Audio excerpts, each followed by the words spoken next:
पेणमध्ये अक्षता म्हात्रे हिच्या हत्येच्या विरोधात मोर्चा. पेण प्रतिनिधी किरण बांधणकर. पेण शहरात अक्षता म्हात्रे हिच्या हत्येच्या विरोधात निषेध मोर्चा काढण्यात आला होता.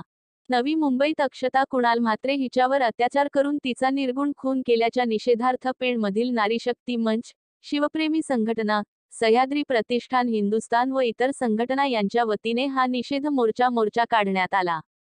या मोर्चात नारीशक्तीच्या नंदा म्हात्रे, मोहिनी गोरे, शिवसेना महिला आघाडीच्या जिल्हाप्रमुख दीपश्री पोटफोडे, नगरसेविका वसुधा पाटील, नमिता म्हात्रे, मुस्कान झटाम, रायगड जिल्हा संपर्क प्रमुख विष्णू पाटील, सह्याद्री प्रतिष्ठानचे कार्याध्यक्ष समीर म्हात्रे, माजी सरपंच महेंद्र ठाकूर, भाजपचे बंडू खंडागळे, सामाजिक कार्यकर्ते राजन झेमसे, सीआर म्हात्रे, युवा सेनेचे तालुका प्रमुख योगेश पाटील यांच्यासह विविध सामाजिक संघटना व विविध पक्षांचे लोकप्रतिनिधी, पदाधिकारी, महिला व तरुण वर्ग मोठ्या संख्येने सामील झाले होते.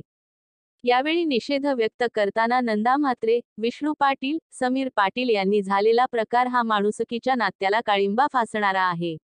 2 वर्षांपूर्वी पेणमध्ये देखील एका लहान बालिकेवर अत्याचार करून तिचा निर्गुण खून करण्यात आल्याची घटना घडली होती. त्यानंतर एका विवाहितेवर अत्याचार करून तिचा खून केल्याची ही घटना अतिशय गंभीर आहे. त्यामुळे शासनाने हा खटला जलद गती न्यायालयात चालवावा व यातील आरोपींना फाशीची शिक्षा द्यावी अशी मागणी केली.